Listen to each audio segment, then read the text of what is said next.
नमस्कार। इस वीडियो में हम अज्ञे जी द्वारा रचित कविता नदी के द्वीप की सरल और आसान व्याख्या को पढ़ने वाले हैं। वीडियो में आगे बढ़ने से पहले मैं आपको बता दूं, आपके पाठ्यक्रम में संकलित जितने भी कविताएं हैं उन सभी की व्याख्या पर वीडियो बनाए जा रहे हैं, जो कि हमारे चैनल पर प्लेलिस्ट में आपको मिल जाएंगे। आधुनिक हिंदी कविता के नाम से प्लेलिस्ट बना दी गई हैं, वहाँ आपके पाठ्यक्रम की सारी रचनाएं मिल जाएंगी। तो आइए इस कविता को पढ़ते हैं और इसकी सरल और आसान व्याख्या मैं आपको बताने की कोशिश करता हूँ। इस कविता में कवि सच्चिदानंद हीरानंद वात्स्यायन बताते हैं कि हम मनुष्य नदी में बने हुए द्वीप की तरह हैं। जैसे जैसे नदी बहती रहती है, द्वीप अपनी जगह स्थिर रहता है, वैसे ही मनुष्य का अपना एक स्थायित्व है, अपना चरित्र है, अपनी पहचान होती है उसकी। कवि इसमें मनुष्य और प्रकृति के रिश्तों का गहरा चित्रण करते हैं। इससे पहले कि मैं इस कविता को पढ़ूं और इसकी व्याख्या बताऊं, मैं आपको बता देना चाहता हूं कि इस कविता में कवि प्रतीकात्मक रूप से अपनी भावनाओं को व्यक्त करते हैं। वे द्वीप के माध्यम से मनुष्य को प्रस्तुत करते हैं और नदी के माध्यम से जीवन यानी कि प्रकृति और परिस्थितियों को प्रस्तुत करने का काम करते हैं। भूखंड के माध्यम से वे परंपरा, जड़ें या दुनियादारी को जोड़ने का प्रयास करते हैं। तो आइए आगे कविता को मैं पढ़ता हूँ तो आपको ज़्यादा बेहतर समझ में आएगा। साथ साथ मैं आपको व्याख्या भी बताता चलूँगा। वे लिखते हैं, हम नदी के द्वीप है, हम नहीं कहते कि हमको छोड़कर स्रोत स्वेनी बह जाए। यानी हम नदी में बने हुए टापू की तरह हैं। हम अलग है, हम स्थिर है और अपनी पहचान रखते हैं। हम यह कभी नहीं कहते कि स्रोत स्विनी यानी नदियाँ हमें छोड़कर बह जाए। यानी हम जीवन या प्रकृति से अलग नहीं होना चाहते। आगे कवि लिखते हैं कि वह हमें आकार देती है, हमारे कोण, गलियां, अंतरीप, उभार, शैकत कूल, सब गोलाइयाँ उसकी गढ़ी हैं। माँ है वह, है इसी से हम बने। यानी नदियाँ द्वीप को आकार देती हैं, उसे बनाती हैं, संवारती हैं। वे लिखते हैं कि हमारे कोण, गलियां, अंतरीप यानी हमारे कोने, रास्ते, किनारे, ऊंचाई, निचाई, रेतीले तट हमारे स्वरूप को वह बनाती है। वह हमें सब गोलाइयाँ उसकी गढ़ी है, यानी वह नदियों का बहाव द्वीप को आकार देता है। वे लिखते हैं, माँ है वह, यानी नदी हमारी माँ की तरह है। उसने ही हमें गढ़ा है, हमें जन्म दिया है। इसके बाद कवि लिखते हैं, किंतु हम है द्वीप, हम धारा नहीं है। यानी फिर वे कहते हैं कि लेकिन फिर भी हम द्वीप ही है, हम स्थिर है, हम धारा नहीं है, यानी हम नदी की तरह बहते नहीं हैं, हमारा स्वभाव स्थिरता है। इसके बाद वे लिखते हैं कि स्थिर समर्पण है हमारा, हम सदा से द्वीप है स्रोत सुईनी के, किंतु हम बहते नहीं हैं क्योंकि बहना रेत होना है। हम बहेंगे तो रहेंगे ही नहीं, पैर उखड़ेंगे, पलवन होगा, ढहेंगे, सहेंगे, बह जाएंगे। यानी कभी आगे बताते हैं कि हमारा समर्पण स्थिरता में है, बहाव में नहीं। यानी स्थिर समर्पण है हमारा। हम सदा से द्वीप है, स्रोत स्विनी नहीं। यानी हम सदा से स्थिर है, हम बहते नहीं हैं। हम नदी के भीतर बने एक द्वीप के समान है, नदी की तरह हम नहीं बहते। किंतु हम बहते नहीं हैं क्योंकि बहना रेत होना है। यानी हम इसलिए नहीं बहते क्योंकि बहना मतलब टूटकर रेत बन जाना है। यानी अपनी पहचान को खो देना है, अपना अस्तित्व को खो देने जैसा है।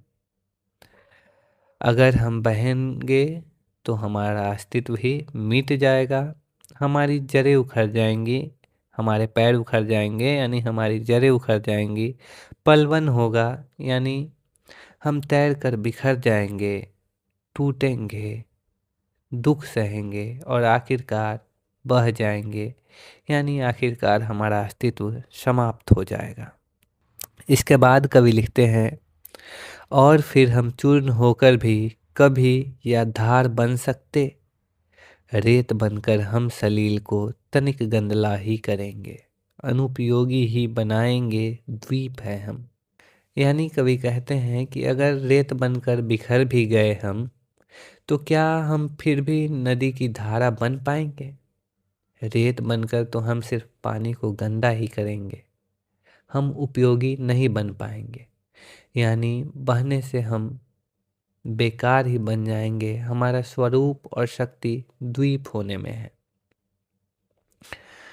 आगे वे कहते हैं कि यह नहीं है श्राप, यह अपनी नियति है, हम नदी के पुत्र है, बैठे नदी के क्रोर में। यानी यह कोई श्राप की तरह नहीं है, बल्कि यह हमारी नियति है, हमारी प्रकृति है कि हम स्थिर हैं, हम नदी की गोद में उसके पुत्र के जैसे बैठे हुए हैं।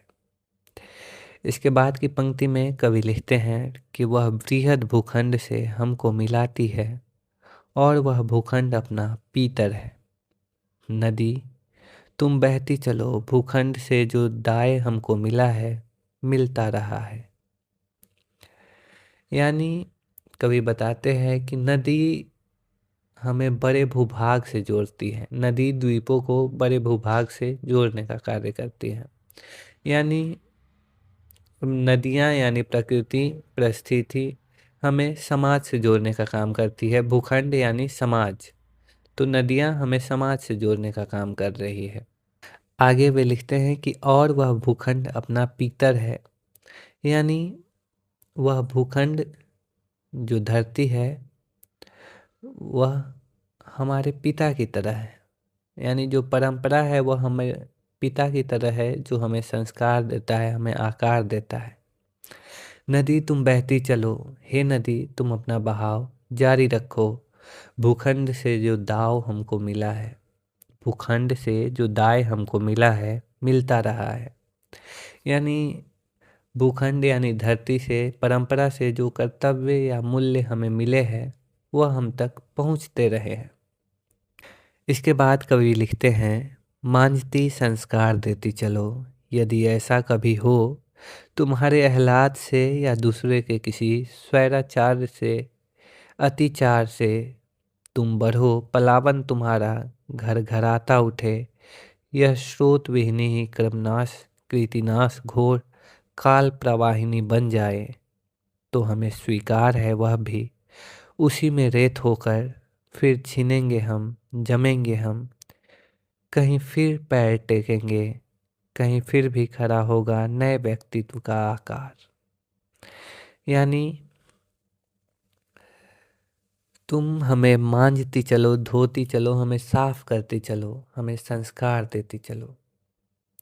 अगर ऐसा कभी समय आए कि तुम्हारे अधिक उमंग से या किसी और की लापरवाही या अत्याचार से तुम बढ़कर बाढ़ बन जाओ, तुम्हारा पानी इतना तेजी से उफनने लगे कि वह नदी विनाश करने वाली, प्रतिष्ठा मिटाने वाली भयंकर धारा बन जाए,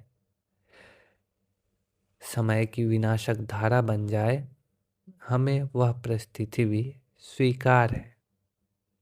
तो हमें वह स्वीकार है उसी में रेत होकर, यानी अगर हम बाढ़ में टूटकर रेत भी बन जाए फिर भी हम कहीं जमा दिए जाएंगे, यानी हम फिर छिनेंगे, हम जमेंगे, हम फिर कहीं पैर टेकेंगे हम, यानी फिर हम कहीं जमा दिए जाएंगे, कहीं फिर हमारी नींव जम जाएगी। आगे वे कह रहे हैं कि कहीं फिर भी खड़ा होगा नए व्यक्तित्व का आकार, यानी वहाँ एक नया व्यक्तित्व, जहाँ हम जमेंगे वहाँ एक नया व्यक्तित्व, एक नया द्वीप फिर से खड़ा होगा। अंतिम पंक्ति में वे लिखते हैं, मात उसे फिर संस्कार तुम देना। यानी जब बाढ़ के कारण नष्ट हो जाऊं मैं और फिर से मेरा नया व्यक्तित्व बने, मैं कहीं जाकर स्थिर हूँ, तो हे माता, हे माँ नदी, उस नए व्यक्तित्व को भी तुम अपने संस्कार देना और उसे संवारना। कवि कहते हैं कि मनुष्य की पहचान स्थिरता में है, पर अगर जीवन उसे तोड़ भी दे तो वह फिर नए रूप में उभर सकता है और हर बार प्रकृति या जीवन उसे नए संस्कार देती रहेगी। आशा करता हूँ कि आपको इस कविता की व्याख्या समझ में आई होंगी। अगर समझने में कोई दिक्कत हो, अगर आपको इसका व्याख्या की पीडीएफ चाहिए हो तो आप कमेंट में बताइए, मैं वो भी आपको उपलब्ध करा दूंगा। और कोई डाउट रह जाता हो तो कमेंट सेक्शन में पूछ सकते हैं। हमारे चैनल पर आपके पाठ्यक्रम के और भी वीडियोज उपलब्ध हैं, तो उन्हें आप देखिए, अपने दोस्तों के साथ शेयर कीजिए। वीडियो अच्छा लगता है तो लाइक कीजिए, चैनल को सब्सक्राइब कीजिए। बाकी मिलते हैं अगले वीडियो में। धन्यवाद।